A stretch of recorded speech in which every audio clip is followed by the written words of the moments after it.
Democrats about demanding this person get locked up and this person be tried and this person go away. But something's got to be done for Adam Schiff, because he created 3 years of a massive fallacy that did so much damage to this country and made us miss probably one of the most important stories of our lifetime. We were having hearings on impeachment while the coronavirus was exploding. We talked about that virus in green rooms, but we had to do this impeachment story. We had to show these hearings. It's all on him, man. He's got to go. They got to investigate him. They got to hold him accountable. I'm not going to say he should go to prison, but my evil twin will say he should go away to prison. Greg Gutfeld just delivered a blistering takedown of Adam Schiff, torching his reputation without leaving a single inch untouched. With the precision of a surgeon and the energy of a relentless stand-up comic, Gutfeld dismantled Schiff's ego piece by piece, exposing every questionable twist along the way. If you thought Schiff had a few skeletons in the closet, Gutfeld revealed an entire haunted mansion, packed with shadows, secrets, and enough sharp sarcasm to slice through steel. He unleashed the impeachment circus. Note, when a politician says they should be much more clear, they mean, I wish you hadn't caught me lying to your face. I should have been much more clear, and I said so the minute it was brought to my attention, that I was referring to the fact that when the whistleblower filed the complaint, we had not heard from the whistleblower. We wanted to bring the whistleblower in at that time, but I should have been much more clear about that. You know, instead of trying to be clear, it might just save time if you just decided to be honest. Otherwise, it's like Hunter Biden saying that although he did nothing. Greg Gutfeld has never needed a velvet glove to smack down anything ridiculous, and he proved it again the moment he stepped into the ring, mic in hand, smirk already forming like a butcher eyeing expired bologna. When the target was Adam Schiff, that smirk only sharpened, edging toward gleeful. Because when it comes to roasting the wide-eyed oracle of endless investigations, Gutfeld isn't playing chess or checkers. He's flipping the entire board with absolute confidence.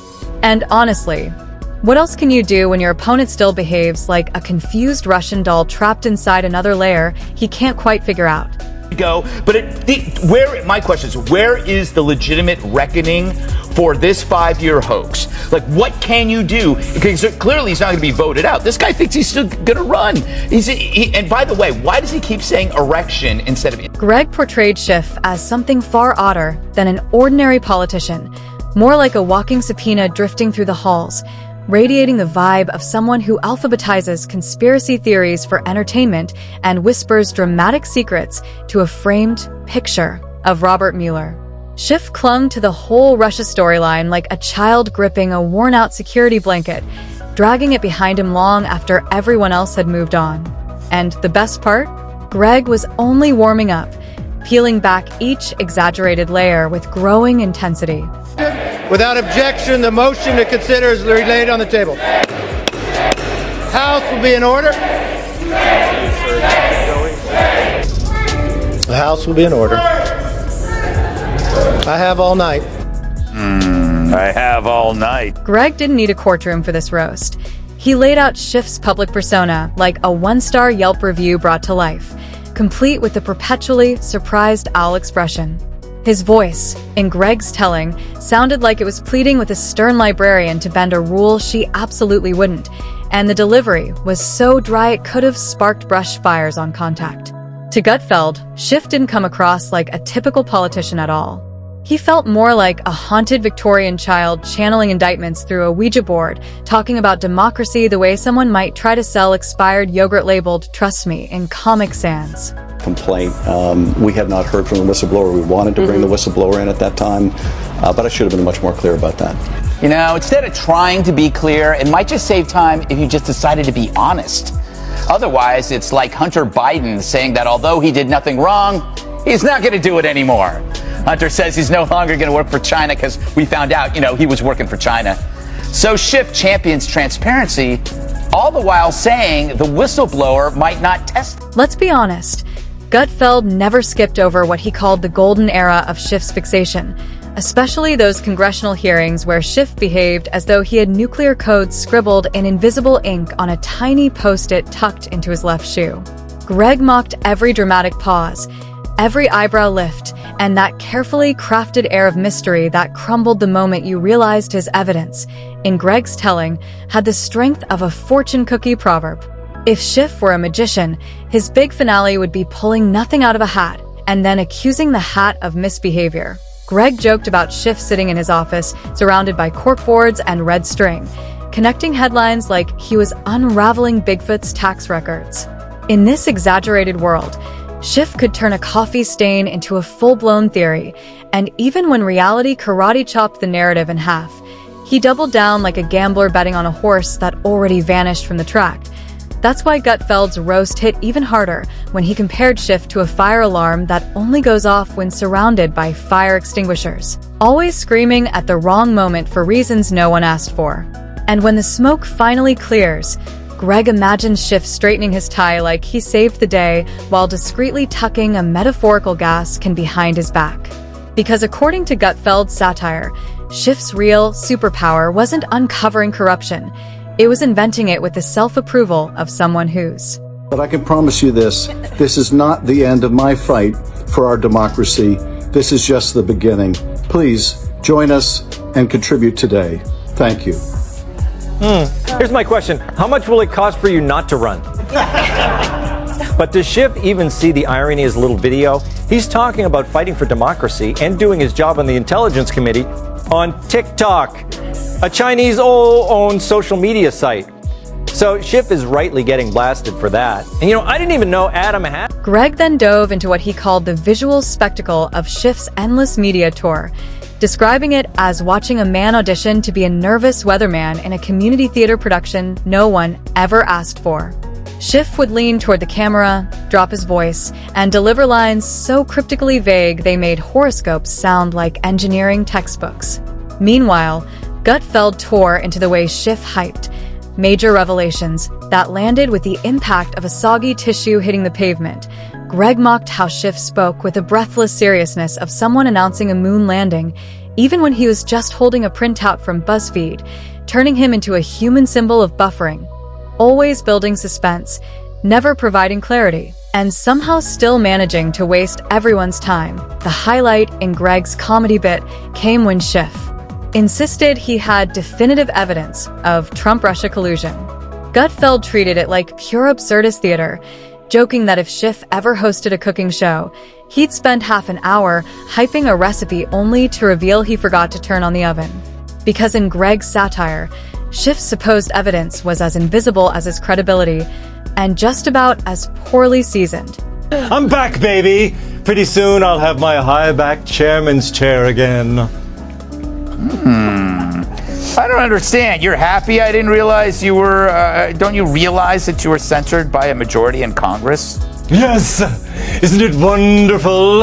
I'm very pro-censorship. Censorship. Oh my, that's hard to say. The point is, the cameras are on me again, and this time I'm ready for my close-up, Mr. DeMille. Gutfeld joked that the funniest part of all was how Schiff kept getting invited back onto cable news even after being wrong over and over again, like hiring a lifeguard who's never actually seen water. Greg said the only thing that enjoyed more airtime while being consistently incorrect was a magic 8-ball, and even that occasionally gave a sensible answer. He then took aim at Schiff's latest crusade against disinformation, which Greg found hilariously ironic, painting it as the man who once treated wild speculation like public policy, now wanting to moonlight as the guardian of truth. Gutfeld shredded the contradiction with the enthusiasm of a raccoon tearing through an overstuffed dumpster, joking that Schiff combating disinformation was like a mosquito advocating for malaria prevention. The irony was too rich to pass up, and Greg made sure the audience tasted every bite of it. Greg kept pushing, plotting out Schiff's career as a timeline of predictable blunders, turning him into the political equivalent of a malfunctioning GPS that confidently reroutes you straight into a wall while insisting the path is perfectly correct. In Gutfeld's satire, Schiff's true specialty wasn't achieving results. It was making sure nothing ever got done while acting deeply alarmed that something might. And somehow, he'd managed to refine that skill with near-legendary consistency. Got kicked to the curb, and the irony is superb. He went crying to mommy, on an app run by Chinese commies. Congressman Adam Schiff announced this morning he's running for U.S. Senate in California, which is guaranteed to boost U-Haul rentals. Schiff's trademark somber expression, the one he wears like a badge of moral superiority, became an easy target for Gutfeld, who likened it to the face of a mall security guard discovering a spilled slushie and debating whether to call for backup or write a dramatic poem about it. Schiff didn't project authority. He radiated the soft, drowsy energy of a PBS documentary narrator, just with less charisma and far more confusion. Greg didn't hesitate to pounce. Then he went even harder, mocking Schiff's theatrical reaction to being censured. The crocodile tears, the overblown speeches, the operatic sadness that felt like someone banned from karaoke for attempting to perform Coldplay entirely in Morse code. Gutfeld cracked up at the idea that Schiff saw himself as a noble martyr, imagining he was Galileo on trial for truth, when, in Greg's satire, he was really just a political weather vane spinning wildly at every gust of cable news panic. Greg didn't stop there. He dove into Schiff's relationship with the media, painting him as a clingy ex who can't go a single day without texting CNN at 2 a.m. about foreign interference that inevitably turns out to be a misread tweet from a random bot account. In Gutfeld's bit, Schiff's thirst for airtime was so intense it could probably irrigate California during a drought. Hello, I'm Congressman Adam Schiff with some troubling news. Today, Kevin McCarthy removed me from the House Intelligence Committee, all for doing my job, for holding Trump accountable and standing up to the extreme MAGA Republicans. We knew it would be bad when the Republicans took over, but it's far worse than we expected. Schiff didn't just chase relevance. He hunted it with the single-minded intensity of a paparazzo sniffing out the easiest scandal. When he released his book, Gutfeld had a field day, imagining Schiff writing it while staring into a mirror, whispering dramatic lines about impeachment to the soundtrack of slow piano music. Greg joked the book should have been titled How to Say Everything and Prove Nothing, with a main source that resembled a magic eye puzzle where the hidden image never actually appears. Then Gutfeld turned to Schiff's so-called legendary poker face. Not mysterious, but more like someone caught eavesdropping through a door and pretending to be sleepwalking to escape trouble. Greg even quipped that every time Schiff opened his mouth, you half expected a tiny cloud of dust and a minor ethics problem to tumble out as a bonus. Remember to have a 12-inch neck. Yeah, what'd you think I was going to say? Being censored, which is basically an official serious scolding, is a punishment just below being expelled from Congress. But when Speaker McCarthy made the announcement, Democrats did what they do best, mindlessly scream hysterical nonsense. Yet Schiff kept marching forward, seemingly impervious to facts and completely unfazed by accountability, which led Gutfeld to liken him to a haunted fax machine, constantly whining while spewing pages of confusion. Convinced he was changing the world one smudged document at a time, Greg joked that Schiff wouldn't recognize irony even if it held a press conference on Capitol Hill right in front of him. Still, there he stood, calling himself a guiding light while steering everyone straight toward the rocks. Gutfeld imagined Schiff's campaign slogan sounding like, "Adam Schiff, still searching for that smoking gun?" or "Vote for me. I haven't found collusion yet, but I'm feeling optimistic." It was the picture of a detective agency run by a man chasing ghosts only he could see. In every imaginary case, Schiff proudly presented an empty folder, insisting it was classified because it contained the real truth, a performance that, in Greg's eyes, was both absurd and endlessly entertaining. If you want to know why we're impeaching the president, we're just going to have to impeach him to find out. It's garbage. They know it. We know it. The good news, you know it too. So, do you want to see Tom Shalhoub did an amazing impression of Adam Schiff reading nursery rhymes? Yeah, let's see it. Let's do it. Adam Schiff didn't even seem aware that he'd turned himself into a parody, striding through Congress as if he were the star of a high-stakes political thriller, while the audience had long since switched the channel. He still imagined himself the hero of an intense drama, oblivious to the fact that he'd quietly become a recurring character in a comedy no one remembered signing up for. Gutfeld wrapped up the roast by comparing Schiff's political career to a TV series renewed purely out of habit. Nothing new happened. The plot spun in endless circles, and the only viewers left were too exhausted to change the channel. And there stood Schiff, cue cards in hand, ready to deliver his next ominous warning about a crisis that didn't exist, staring into the camera with the solemnity of an actor auditioning for a role that was never written for him.